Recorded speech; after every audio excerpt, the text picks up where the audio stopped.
Fala, minha rapaziada! Sejam bem-vindos a mais um vídeo aqui no canal. Eu sou o Sérgio Português e vocês estão no canal Paixão da Gama. Rapaziada, estamos de volta para mais um vídeo e nessa sexta-feira falar aqui a respeito da renovação aí do Verratti, que saiu no bid, também falar da justiça que rejeitou a defesa do Vasco num caso importante. O Vasco também está informando aí uma contusão no Coutinho, né, que não vai participar do próximo jogo, e também do adversário do Vasco na Copa do Brasil, que foi sorteado nessa sexta-feira lá na CBF. Mas antes disso, peço a você que está chegando agora no canal, dá uma importante ajuda, se inscreva aqui no canal, deixe o seu like, o seu comentário, que é muito importante para a gente, para divulgar esse vídeo. E não esqueça de apertar o sininho de notificações para receber nossos vídeos futuros. Valeu? Solta a vinheta aí.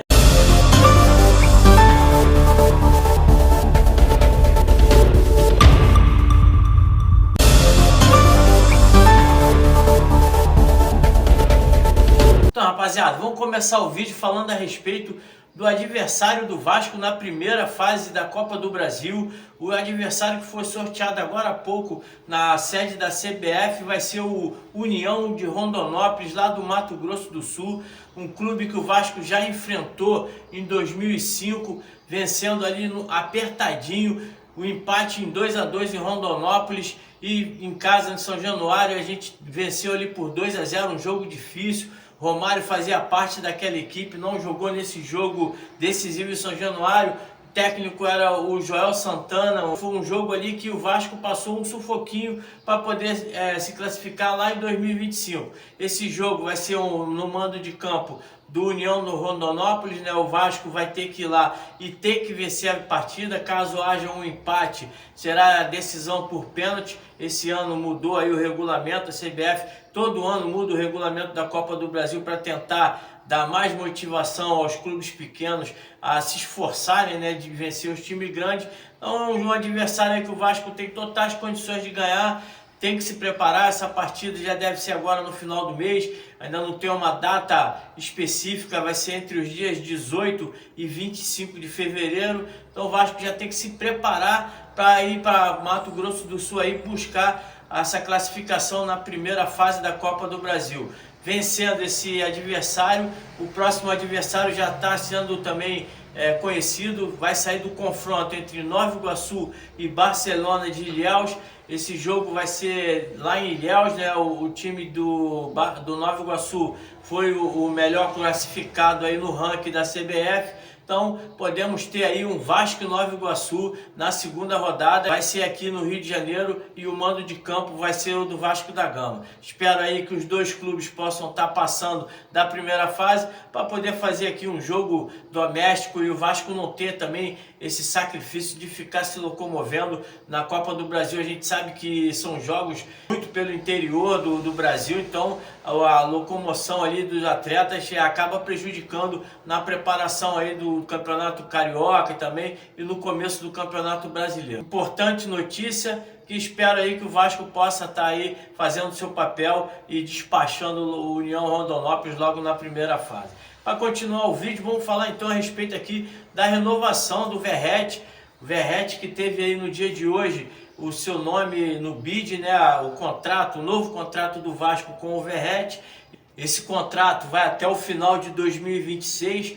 O Verratti vai estar passando a receber agora 760 mil fixo, né? E tem aí também alguns valores, alguns bônus por realizações, né, durante o ano. Verratti que pedia no começo do ano R$1 milhão, cedeu um pouquinho para poder estar fazendo essa extensão. Ele que tinha contrato até 2025 com uma cláusula que estendia até 2026 automaticamente, mas o jogador preferiu ter um aumento salarial agora para poder fazer aí um bom trabalho em 2025. Ele que merece bastante esse aumento. Eu sou contra o método que o staff do jogador e o jogador fazem, né? Que ficar pressionando o Vasco todo começo do ano, pedindo aumento, que senão vai sair. Isso aí incomoda bastante, porque a gente sabe que é um cara que faz jus ao salário, poderia estar recebendo até muito mais caso o Vasco tivesse condições de estar pagando. por exemplo, tem Felipe Coutinho e Payet recebendo aí 1,5 milhão, que não tem aí a disposição que o Verratti com 36 para 37 anos tem. Verratti sempre decidindo jogos, então é um dinheiro bem pago. Se o Vasco pudesse pagar um pouco mais, eu acredito que o Pedrinho também o faria. Importante porque ele é o único jogador que faz gol no Vasco, o único atacante que faz gol no Vasco.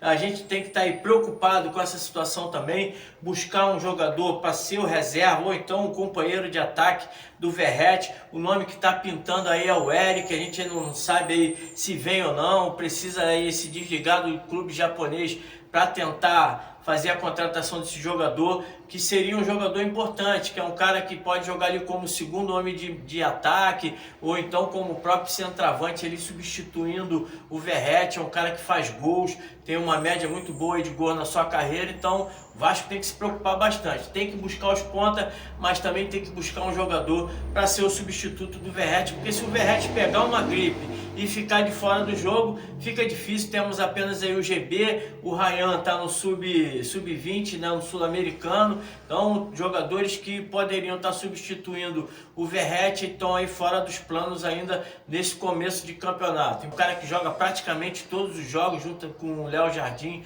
no ano inteiro, então é importante aí um substituto para o Verratti. Dando seguimento aqui o vídeo, vamos falar a respeito aqui de uma notícia ruim.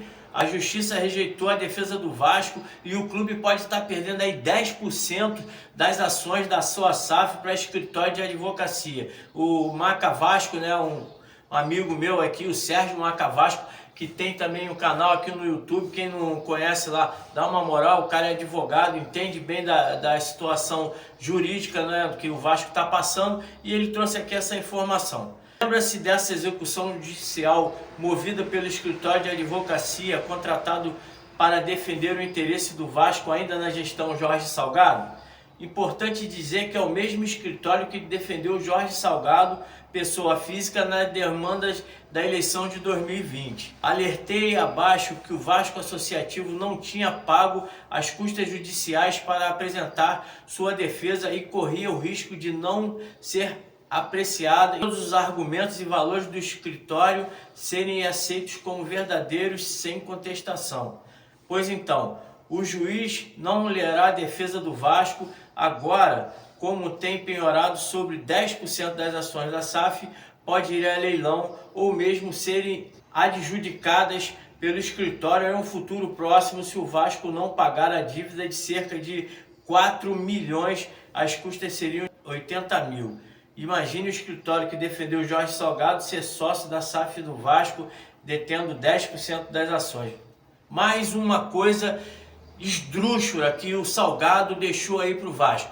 Uma dívida de 80 mil se transformando numa dívida de 4 milhões pelo um simples fato de não pagar as custas do processo que ele mesmo deveria tirar do bolso dele, porque a advocacia que teve ali o papel de defender ele nas eleições de 2020, depois defendeu o Vasco aí em outras questões e simplesmente o Salgado não pagou. O associativo também não prestou atenção nessa dívida, deixou rolar, e agora uma dívida de 80 mil chegando a 4 milhões. Isso é aí a situação que o Vasco vem passando há anos, essa mazela que o Vasco vem sofrendo com essa situação aí do associado sempre explorando o Vasco. Então o Vasco está aí, ó, correndo o risco de perder 10% da sua SAF por causa aí de 4 milhões. Então o Pedrinho agora vai ter que ter aí, juntamente com a sua diretoria jurídica, entrar no acordo com essa firma advocacia aí para poder estar pelo menos diminuindo um pouco desse prejuízo aí e pagando, para não correr o risco de ficar aí na mão de mais uma empresa aí e atrapalhar cada vez mais aí a venda da SAF, que já está difícil, e infelizmente aí isso pode ser mais uma pedra no caminho. A outra informação que eu queria estar trazendo aqui é a respeito do Felipe Coutinho, né? Vamos terminar aqui o vídeo falando dessa situação. O Felipe Coutinho, que em 2025 fez aí apenas 4 jogos, tem bons números, 4 jogos aí com 2 gols, vem sendo aí um jogador importante, mas é um jogador que ainda está fora de forma, vem brigando para ficar aí em condições de atuar pelo menos 60, 70 minutos, que a gente sabe que dificilmente ele vai estar completando os 90 minutos, vem sofrendo muito com lesões nos últimos anos e no último jogo foi substituído ali com 30 minutos. Infelizmente ele não conseguiu dar sequência pelo menos até o final do jogo contra o Fluminense, já tinha sentido um incômodo no aquecimento, forçaram para ele entrar, fez o gol ali do Vasco, né, o gol de honra do Vasco, e depois dessa saída o Vasco degringolou totalmente, tomamos 2 gols, o Arias tomou conta do jogo e o Vasco divulgou aí que ele tem um pequeno edema na coxa esquerda, não vai jogar contra o Sampaio Corrêa segunda-feira, mas também estão dizendo aí que contra o Urubu no próximo final de semana, com certeza ele pode estar entrando em campo. Ele hoje já apareceu nas imagens da Vasco TV no treinamento, dando um toque, mas você vê que ele está ainda com dificuldade.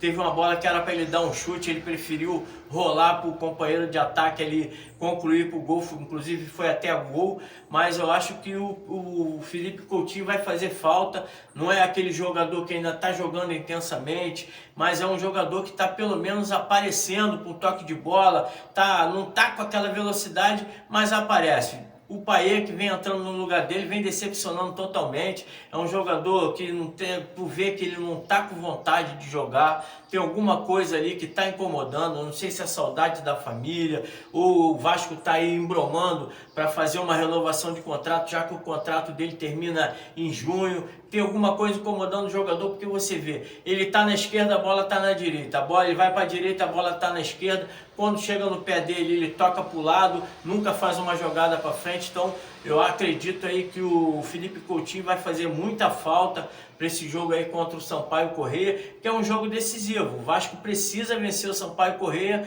para manter chance de chegar às semifinais da Taça Guanabara. Espero aí que contra o Flamengo ele possa estar de volta, que é um jogador que vai fazer ali uma diferença, que é um jogador de categoria, ama o Vasco e tenho certeza que ele vai se esforçar ao máximo para poder ajudar o Vasco a chegar às finais aí da Taça Guanabara. Essas foram aí a minha opinião a respeito desse dia aí, dessa sexta-feira, notícias que pintou agora o adversário do Vasco na Copa do Brasil, a contusão do Felipe Coutinho, a importante renovação de contrato do Verratti e também essa perda que o Vasco teve na justiça aí a respeito de uma coisa que poderia ter sido resolvido há muito tempo e o Vasco deixou aí a dívida crescer.